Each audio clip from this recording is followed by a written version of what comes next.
Hello and welcome. This Asif Rashid. बहुत बहुत शुक्रिया आप सभी का मेरे साथ ज्वाइन करने के लिए। और आज मैं ज़रा दो इम्पॉर्टेंट चीज़ें आपको बताऊंगा। वो जो तारीखी एतबार से काफ़ी अहमियत की हामिल हैं। एक दरख्त और दूसरा चश्मा, यानी दोनों का कुदरत से जोड़ तोड़ है। और आसान लफ्ज़ों में कहें तो कुदरत का करिश्मा। और बरसों पुरानी आमतौर पर हम देखते हैं कि रिवायात ज़िंदा रहती हैं, लेकिन बरसों पुरानी कुछ ऐसी चीज़ें भी हैं जो तारीखी एतबार से बहुत इंपॉर्टेंट होती हैं। बहुत इंपॉर्टेंस उनकी आज के वक्त में भी है। वो ज़रा मैं आपके सामने रखने की कोशिश करूँगा। और मैं इस वक्त आरान बाइला में हूँ, तहसील मंडी, डिस्ट्रिक्ट पुंछ का दूर दराज इलाका। इस खूबसूरत इलाके में यूं अगर कैमरा में घुमाऊं तो इस तरफ आपको हरियाली, दरख्त तकरीबन फलदार भी, और फल के दरख्तों के अलावा वो दरख्त भी जहाँ से पत्ते, टहनियाँ या लकड़ी लेकर लोग गुजारा करते हैं, माल मवेशी को भी पालते हैं। काफ़ी हद तक इन चीज़ों पर इन्हिसार करता है। और उसके अलावा जलाने के लिए सरमा के दौरान इस्तेमाल की जाने वाली लकड़ी, उसको सुखाना, काट के रखना, ये सारी चीज़ें इन खेत खलियानों में हुआ करती थीं और आज भी होती हैं। यानी बरसों से ये कवायद चल रही है। लेकिन जब आप इस खूबसूरत इलाके को देखेंगे तो हर तरफ, जिस जिस तरफ कैमरा आपको घुमा कर मैं दिखाने की कोशिश कर रहा हूँ, कि जहाँ जहाँ पर आपको पानी की कहीं बौछार या पानी की एक बूंद भी नजर आएगी, तो पता ये चलता है कि कोई ना कोई ज़रूर कुदरती चश्मा या ऐसा नाला या ऐसा कोई दरिया है जो इस इलाके के अंदर तकरीबन हज़ारों की आबादी के लिए सूदमंद साबित होता रहा है और आज के वक्त में भी होता है। पहले मैं उस खूबसूरत चश्मे की तरफ आपको लिए चलता हूँ, जो, क्योंकि मेरे पीछे ये जो इमारत आप देख रहे हैं, हाई स्कूल बाइला की ये नई इमारत है। जब इब्तदाई तालीम जो है तकरीबन 2-3 वर्षों तक वो हमारी भी यहाँ पर हुई, यानी मेरे होम टाउन के अंदर जो स्कूल है, यहाँ से हमने जो बेसिक एजुकेशन थी वो हासिल की। और उस वक्त से लेकर हम इस चश्मे को देखते चले आ रहे हैं।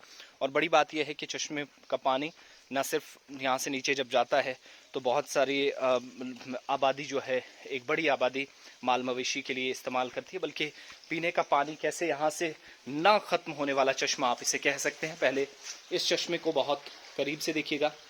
ये जो पानी है यहीं से निकलता है। ऊपर इसके एक मस्जिद बनी है। यानी इस ये जो पूरा एरिया है, पहले ये कच्चा ढांचा हुआ करता था, बाद में इसे पक्का कर दिया गया सीमेंट का इस्तेमाल करके, बाकी चीज़ें लगा करके। और ये चश्मा ठंडा पानी, चाहे सर्दियां हो गर्मी हो, इतना ठंडा पानी कि शायद इस तरह के पानी इस इलाके में बहुत कम आपको, चश्मे बहुत सारे मिलेंगे लेकिन इतना पानी साफ यानी प्योरीफाई करने की शायद कभी ज़रूरत ना समझी हो यहाँ के लोगों ने। और यही पानी जब इस तरफ आता है, यानी सप्लाई की शक्ल में नीचे की तरफ जाता है। एक मैं शुरुआत में बता चुका हूँ, बड़ी आबादी है जो इसका इस्तेमाल करती आई है, आज के वक्त में भी करती है। यहाँ से होते हुए पहले आमतौर पर इन खेतों में भी इस पानी का इस्तेमाल करके धान की फसल उगाई जाती थी, लेकिन आहिस्ता आहिस्ता ऑर्गेनिक फार्मिंग ने भी जैसे जोर पकड़ा और ट्रेडिशनल फार्मिंग जो है उसमें तब्दीलियां देखी गई, तो मक्की को तरजीह दी जाने लगी धान पर। उस वजह से ये पानी जो थोड़ा सा पहले के मुकाबले कम इस्तेमाल होने लगा।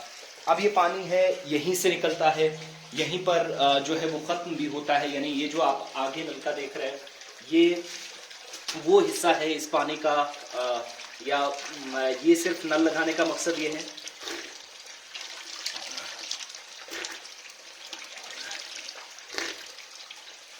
बहुत ठंडा पानी। स्कूल भी यहाँ पास में है। चश्मे को आप करीब से देखेंगे, नीचे जो आमतौर पर ये घास वगैरह है, बहुत बार इसकी सफाई होती चली आई है। आप लोकल लेवल पर लोग भी करते हैं, स्टूडेंट्स करते हैं, टीचर्स करते हैं। और ये एक बड़ा हिस्सा यहाँ से ये पानी निकलकर यहाँ से बाहर होता है। और ये ऊपर जो आप देख रहे हैं, ये इसके ऊपर मस्जिद है। पानी को सेव करने के लिए, पानी को बचाने के लिए, इसके तहफ़्फ़ुज़ को यकीनी बनाने के लिए इसको चारों तरफ से कवर कर दिया गया है। एक हिस्सा जहाँ से दाखिल भी होते हैं और यहीं से खारजी रास्ता भी रखा गया है। इसी तरीके से अब ये वो चश्मा है जिसे देखकर शायद आपके बहुत सारे लोग हमारे साथ देखने वाले, उनकी यादें ताज़ा हुई होंगी। इसके ऊपर एक मस्जिद बनी है और कुछ तामीराती काम जो है वो इसका बचा हुआ है मिंबर व महराब के आसपास का, वो भी बहुत जल्द इंशाल्लाह मुकम्मल हो जाएगा। तो इस पानी के तहफ़्फ़ुज़ को यकीनी बनाने के लिए भी कंस्ट्रक्शन का जो काम है वो साथ साथ बेहतर किया जा रहा। अब दूसरी तरफ आप चलिएगा, ये स्कूल है गवर्नमेंट हाई स्कूल बाइला। आरान के अंदर हाई स्कूल, पहले मिडिल स्कूल, प्राइमरी से मिडिल और फिर हाई स्कूल तक इसका दर्जा बढ़ा दिया गया है। पुरानी इमारत, यहाँ से हमारी इब्तदाई तालीम जो है उसका आगाज़ हुआ। और उसके बाद ये वाली इमारत जो आप ऊपर देख रहे हैं, ये दूसरा अलग से सेट बना।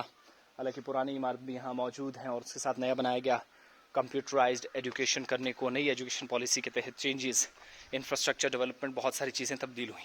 लेकिन अब जो दूसरी चीज़, जो कि शुरुआत में मैंने कहा था, एक चश्मा और एक चिनार, ये वो दरख्त है जो वादी कश्मीर के अंदर बहुत आम तौर पर देखते हैं, जिसे बून भी कश्मीरी ज़ुबान में कहा जाता है। और वो दरख्त जिसका तना काफ़ी मोटा होता है और जैसे जैसे आप ऊपर जाते हैं इसकी टहनियाँ आसमान में फैलती रहती हैं। यानी तने के मुकाबले ऊपर वाला हिस्सा जो है वो थोड़ा कम इसका पतला होता है, या इसकी की जो चौड़ाई होती है वो कम होती जाती है। तने के मुकाबले ऊपर से उतना मोटा नहीं होता, लेकिन टहनियाँ चारों तरफ फैली हैं। और ये दरख्त, इसकी ख़ास बात यह है कि हमारे बुज़ुर्गों के मुताबिक, लिखने वालों के मुताबिक, या जिन जिन लोगों ने इसके बारे में एक एक लफ्ज़ लिखा या कभी सुना, कहा, और हम जो आज तक पढ़ते, सुनते, देखते चले आए हैं, उनके मुताबिक तकरीबन 300 से 400 साल के दरमियान इस चिनार की उम्र है। यानी इतना पुराना ये चिनार है। आज के वक्त में भी, आज देखेंगे एक ये इमारत इस तरफ ये पुरानी है जहाँ से हम पढ़ा करते थे, ये वो दरवाजे हैं जहाँ पर इस हिस्से में हमने पहली और दूसरी क्लास पढ़ी है, उस तरफ सीनियर्स बैठा करते थे। उसके बाद वक्त गुजरने के साथ साथ ये इमारत बनती गई। इस तरफ आप किचन देखेंगे, मिड डे मील के तहत यहाँ खाना बनता है, किचन ऊपर लिखा भी है। इस तरफ आप देखते हैं तो इन्वायरमेंटल पॉलिसी के तहत भी स्कूल टीचर्स की तरफ से बाकायदा एक स्लोगन है यहाँ पर, सेव मी, या मुझे बचाओ, यानी माहौलियात के तहफ़्फ़ुज़ को यकीनी बनाने के लिए भी तालीम के साथ साथ यहाँ काम होता है। और ये दरख्त इस वक्त पूरे इंफ्रास्ट्रक्चर के ऊपर फैला हुआ है। तकरीबन 400 साल पुराना ये दरख्त, जिसकी उम्र एग्जैक्ट बता पाना शायद मुश्किल है, लेकिन जो हमने यहाँ से पढ़ा, इस इलाके के बारे में जाना, आज तक हमारा आबाई इलाका है, हमारा वतन है, इसके पढ़ने के बाद, देखने के बाद पता चलता है कि बहुत सारी चीज़ें जो हैं वो माजी में गुजरती रही हैं, ख़त्म होती रही हैं, लेकिन इस चिनार का दरख्त वो ख़त्म नहीं हुआ। ये ताज़ा तरीन पत्ता है इसका। पुराने कुछ, ये जो आप हिस्सा इस तरफ आप देख रहे हैं, ये वो हिस्सा है, यानी जब जब आप चिनार के दरख्त को आप देखते हैं ऑटम के मौसम में या पतझड़ के मौसम में, इसके पत्ते चारों तरफ लाल होकर गिरते हैं, तो एक चीज़ समझ में आती है कि बाकी दरख्तों की तरह इसका पत्ता भी ज़मीन पर भी उतना ही खूबसूरत गिर कर लगता है जितना कि आसमान में इन टहनियों के साथ दिखता है। इस वाले हिस्से को आप देखेंगे तो बहुत सारी यादें इन टहनियों के साथ, इस हिस्से के साथ, जहाँ से लोगों की तरफ से झूले बनाए गए, बच्चों ने झूले बनाए, कई लोगों को लगी, ज़ख्मी हुए, लेकिन सारी चीज़ें हैं। और अब जाकर इस चिनार को आप यहाँ से आप देखेंगे तो तकरीबन 400 साल पुराना, यानी इलाके की तारीख बदल गई, नस्ल दर नस्ल गुजरती गई, कई लोग आए चले गए, मगर ये चिनार आज भी कायम दायम है, हरा भरा है। और बाहर की आमद जब है तो आप इस खूबसूरत इलाके के आसपास चिनार बाकी एरियाज़ में बहुत कम देखेंगे। ये बड़ा पुराना चिनार है, जिसको मैं करीब से भी एक बार फिर से आप सभी देखने वालों को बताऊंगा जो इस वक्त मेरे साथ जुड़े हुए हैं, ज्वाइन किए हुए हैं। ये वो हिस्सा है जो इसका तना है, काफ़ी मोटा। ऊपर आप चले जाएंगे, जैसे जैसे ऊपर चले जाएंगे, आज तो यहाँ स्टूडेंट्स इसके नीचे बैठ कर पढ़ते हैं, 4-4, 8-8 क्लासेस इस तक लगती हैं। ये टहनियाँ चारों तरफ फैल गई हैं। इस तरफ का एक हिस्सा ये भी कवर किया हुआ है। इस तरफ आप जाएंगे तो यहाँ तक हिस्सा क्लासेस बैठती हैं। इस तरफ आप चले जाएंगे तो इन टहनियों के नीचे भी उसातिज़ा या जो बच्चे हैं वो बैठ कर पढ़ते हैं। और वक्त गुजरने के साथ साथ ये चीज़ें भी यहाँ पर तहरीर होती चली गई और बहुत सारी चीज़ें इंफ्रास्ट्रक्चर डेवलपमेंट के तौर पर तब्दील हुई। और जब जब चूँकि चिनार फैलता जाता है, इसको रोकना कई बार मुश्किल हो जाता है, तो ऐसे में इसका एक हिस्सा काट कर जो स्कूल के काम के लिए इस्तेमाल किया जा सकता है वो भी यहाँ पर रखा गया है। यानी ज़रूरी कोई इसको गैर ज़रूरी तौर पर इस्तेमाल नहीं किया जाता, ना यहाँ से फ़रोख्त करने का काम होता है, ऐसी कोई बात नहीं है।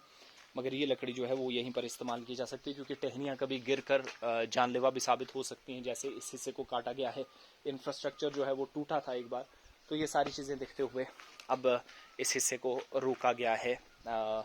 चिनार को जब काटा गया तो उस वक्त भी इस हिस्से को रोका गया। तो बहुत बहुत शुक्रिया आप सभी का। होप्स हो कि आप जैसे मेरे साथ ज्वाइन किए हुए थे, तो ये चिनार बैकग्राउंड में और उस तरफ चश्मा, दोनों चीज़ें मैंने आपको दिखाई। उम्मीद करता हूँ कि आप जहाँ जहाँ होंगे अपनी यादें ज़रूर इसके साथ जोड़ेंगे, यादें आपकी ताज़ा होंगी और आसिफ रशीद को इजाज़त देने के साथ साथ इस वीडियो को ज़्यादा से ज़्यादा शेयर करें और लाइक करते चलें।